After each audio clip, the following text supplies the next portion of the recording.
आप सबको जय मसीह की। आज तारीख है 10/9/2025 और हम शाम का वचन पढ़ेंगे। हम पढ़ेंगे नीति वचन की पुस्तक में से 8 और उसका 9 अध्याय।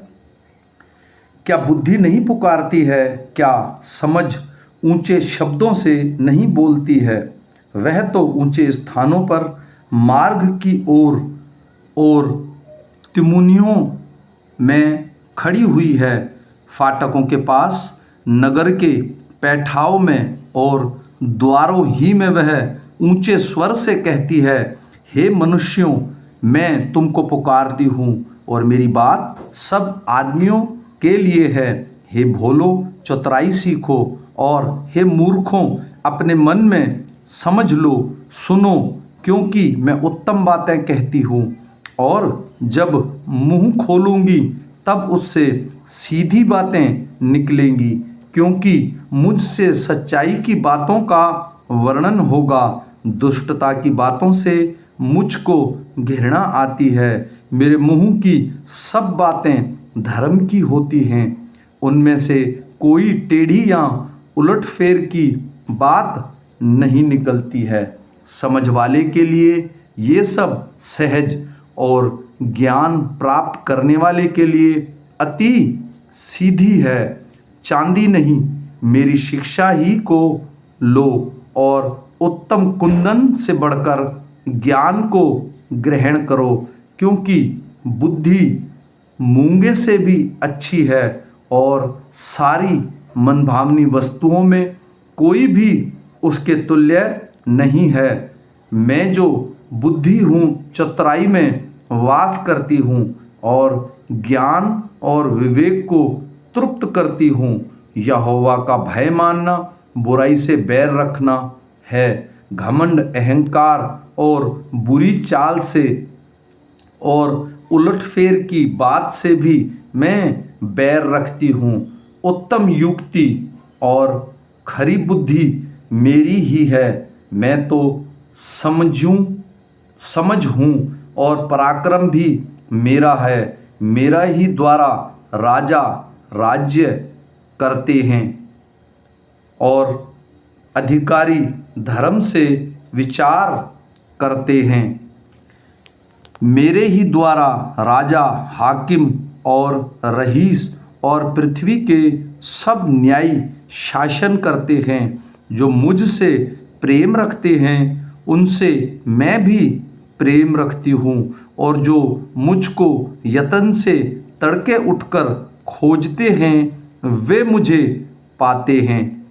धन की प्रतिष्ठा मेरे पास है, वरन ठहराने वाला धन और धर्म भी है।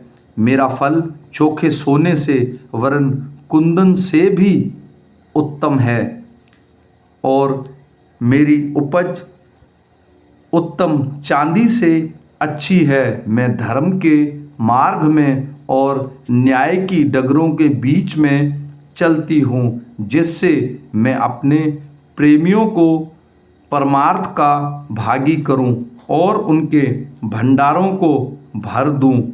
यहोवा ने मुझे काम करने के आरंभ में वरन अपने प्राचीन काल के कामों से भी पहले उत्पन्न किया। मैं सदा से वरन आदि ही से पृथ्वी की सृष्टि से पहले ही ठहराई गई हूँ। जब न तो गहरा सागर था और न जल के सोते थे, तब ही से मैं उत्पन्न हुई। जब पहाड़ और पहाड़ियाँ स्थिर न की गई थी, तब ही से मैं उत्पन्न हुई। जब यहोवा ने तो पृथ्वी और न मैदान न जगत की धूल के परमाणु बनाए थे, इससे पहले मैं उत्पन्न हुई। जब उसने आकाश को स्थिर किया तब मैं वहाँ थी।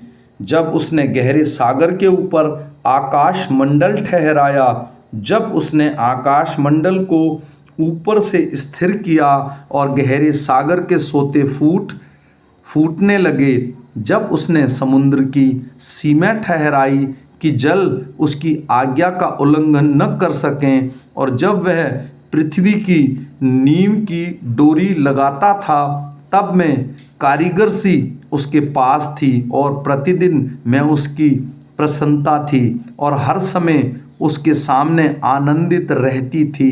मैं उसकी बसाई हुई पृथ्वी से प्रसन्न थी और मेरा मुख मनुष्यों की संगति से होता था। इसलिए अब हे मेरे पुत्रों, मेरी सुनो। क्या ही धन्य है वे जो मेरे मार्ग को पकड़े रहते हैं। शिक्षा को सुनो और बुद्धिमान हो जाओ, उसके विषय में अनसुनी न करो। क्या ही धन्य है वह मनुष्य जो मेरी सुनता, वरन मेरी देवड़ी पर प्रतिदिन खड़ा रहता है और मेरे द्वारों के खंभों के पास दृष्टि लगाए रहता है। क्योंकि जो मुझे पाता है वह जीवन को पाता है और यहोवा उससे प्रसन्न होता है। परंतु जो मेरा अपराध करता है वह अपने ही पर उपद्रव करता है। जिसने मुझसे बैर रखते वे मृत्यु से प्रीति रखते हैं। बुद्धि ने अपना घर बनाया और उसके सातों खंभे खड़े हुए हैं।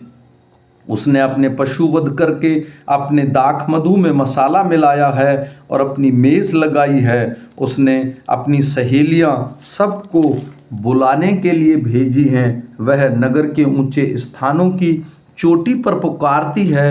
जो कोई भोला है वह मुड़कर यहीं आए और जो निर्बुद्धि है उससे वह कहती है, आओ मेरी रोटी खाओ और मेरा मसाला मिले हुए दाख मधु को पियो। भोलों का संग छोड़ो और जीवित रहो। समझ के मार्ग में सीधे चलो। जो ठट्ठा करने वालों को शिक्षा देता है वह अपमानित होता है और जो दुष्ट जन को डांटता है वह कलंकित होता है।